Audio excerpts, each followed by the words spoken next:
Hi, my name is Jonathan DeLeon, and today in this video I want to talk to you about something that has been brought to me on numerous occasions, which is a lot of people don't really understand the role of the pond when it comes to competitive positioning. And the pond is a very important graph because it answers a couple of key questions that really guides us on the competitive positioning finish. So let's just talk about the graph really quickly to walk through this. But before we talk about the pond and really how to understand it, there's a couple of things I just want to make sure that we are all on the same page with. First, pricing is really based on the past proven value, where positioning is centered around that present competition. So the difference between the two, pricing gives us good information on what the value has been demonstrated as, and positioning is going to help us find that present competition. And the pond is really a big part of that. Now the past informs us, but the present is all about winning and winning by the right amount. The scattergram, which we all know and love, really tells us the price range of our value and of the competition that we're going to be facing when the buyers are on the market.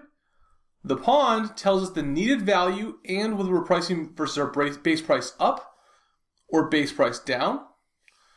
And then eventually the positioning scattergram is what we use to compare properties to correctly put them in the right spot to sell based on that pond's information.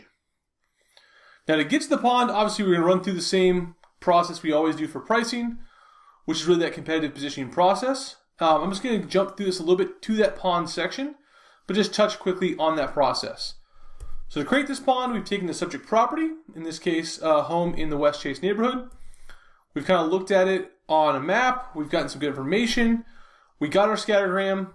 We identified, based on the square footage of the home, our similar properties, our outliers, and we discovered that our base price and our ranges kind of fall in this direction here. Now we took this information, looked at our competitive range, and then searched in our buyer zone to figure out, based on this competitive range of 800,000 to 700,000, our competition for buyers that are looking for this home. So we did our second search, based on how buyers search on the price range that they can afford, an area that they want to live in, and then they'll kind of compare features of the home. In their buyer zone, in this case, the buyer zone, as you can see here, is defined by natural boundaries of major roads, and then a kind of an open space in the bottom. And that all led us to creating this pond.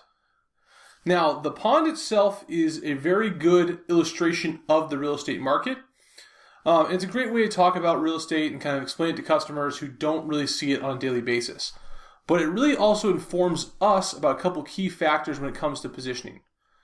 Now, the first thing that it informs us is pretty easy to understand, is that dial right in the center at the top. And if it favors sellers, it tells us we're going to price from our base price to the top end of our price range.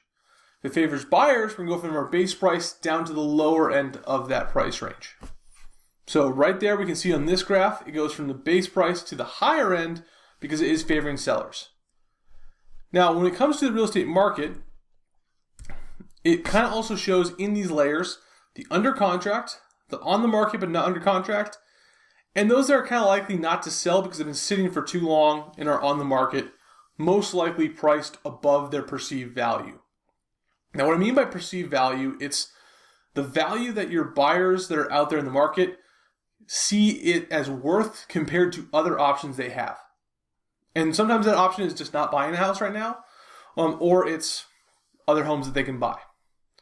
So right now we can see in these three layers, we have 6 that are flowing, which are the under contracts. The 4 showings are on the market but not under contract. And then the 0 stagnant, which means there's none right now that are sitting for a long time. Now we already used the dial to identify we're going to go from base price up. But the next question the graph really answers is it tells us what advantage we need to establish, or how many homes we need to beat in that perceived value when we go and think of buyers' eyes. Now the way it does this is we look at the number of projected homes that are going to sell or close, I should say, in the next 90 days. We subtract those that are already under contract or flowing, and that gives us the number down here in the bottom. And that number on the bottom here, the 6 new projected sales, is 6 new homes that will go under contract and close in the next 90 days. Now what we're going to use this information for is to identify what value we need to put ourselves in now, and then keep ourselves in throughout the period of our listing to make sure we're getting the right attention and right offers from buyers. So to do this, we're going to go ahead and just take that number of 6 and say, okay, we have 6 new projected sales that are going to happen. And if we look at the math here, I'm just going to pull it all up at once just so I can walk through this. We have 4 homes that are currently on the market ready to sell. Okay, that's the showing number. We have 12 homes in the top left that are projected new coming into the market, which gives us 16 total homes. So we're going to take that 6 new projected sales, divide that by 16, which gives us about 40%-ish. And so what that tells us right now is to be in the 40%-ish, we want to put ourselves against the current competition on the market, top 1 or 2. Now the reason I'm saying that is there's 4 on the market right now. Now we are one of the new homes coming on, one of the 12. When we add ourselves to the market, there's going to be 5 homes on the market. So to be in the top 40-ish percent, then we have to be top 1 or 2 because 2 out of 5 is 40. So in this case, we want to put ourselves in the top 1 or 2 in perceived value. Now what that means to us is we know we're going from base value up, and we want to find the spot that puts us at number 1 or number 2 perceived value, and then eventually put on a bridge.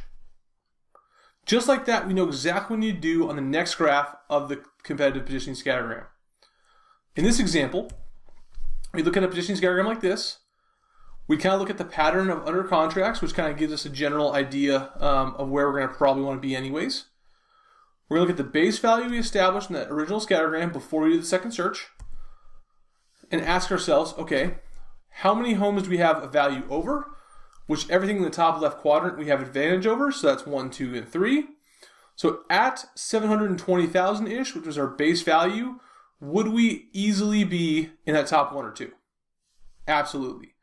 This other home over here on the far right, about 3,750 square feet and about 765-ish, we probably have an advantage over that as well because if you go back to this idea of the pattern here, we're well below it. So we probably have an advantage over all of them and we're number 1 value. However, that doesn't mean we have to be this low on price. And I'm sure your sellers would love to hear that. But in this case, we can say we can be a little higher because we just want to make sure we put ourselves in a position where we're number 1 and number 2. But again, the momentum is in our favor. So we can go ahead and push higher as well. So if we go up to the high end of our positioning range, which we got again from that scattergram, looking at about the 756 price here, we see we have 1 property in the top left quadrant, so we're easily advantaged over that. And then we have 2 homes here that are about 750 and 747 that we have to look very closely at and see if we have anything special feature-wise that's better than those. Now, you might say, well, yeah, but we're significantly bigger than this house at 750. But is that $6,000 worth that amount to a buyer on the market? I don't really know. We have to look at it, see if our conditions are the same, see if the amenities are the same, or if we have something better or maybe a little worse, and really compare those. Same thing goes with this house now at 3,700 kind of square feet, 3,750 square feet, and at 765, because that house now is only a little bit more expensive than ours, but it's also significantly bigger. So in this case, we might be okay at 756, but we're still kind of on that borderline where we have to be really careful and look at those properties. However, the one thing we are missing still is that idea of a bridge. So again, a buyer will only ever buy a home that they know is for sale, which means they have to see it. And the best thing about the bridge pricing is you tend to find buyers whose ranges end around these big numbers. People searching from one number up to a certain number and another number down to that number. And you kind of get the overlap where you get the most eyes on your property. And in many cases, it's kind of the way that search values are coded in software that really helps with that. Or it's the number that lenders tend to approve for, just kind of a standard protocol. So in this case, our best bridge that's close to that high side is probably that 750 number. Now, at that 750,000 number, it's pretty easy to say, unless there's crazy kind of upgrades or amenity differences, this house here on Rock Creek, which is also at 750, which is smaller than ours, is less value to the buyer than our house would be. For our house, you're getting more square footage for the buck, so we're probably, advantaged over that. Same thing with the smaller house that's significantly smaller, about 2,800 square feet at 747. We have a pretty good advantage over that. And the house obviously is still in the top left. So now at 750, we have a best bridge. We're definitely top 1 or 2 in value. Again, we'd look at the 3,700 square feet, see if we were kind of in a tie or better than that. But we've gone from base value up to potentially the high side, but brought it down just a little bit to find that perfect bridge where we have that top 1 or 2 value. And how do we discover that? Again, we did all that by looking at the pond, first looking at that dial, and then just figuring out the advantage needed.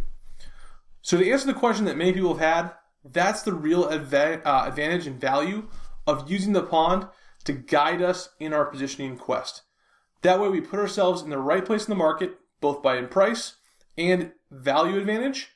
So we're getting the attention of buyers, we're getting seen, we're getting offers, and we get to be part of that top row that actually sells.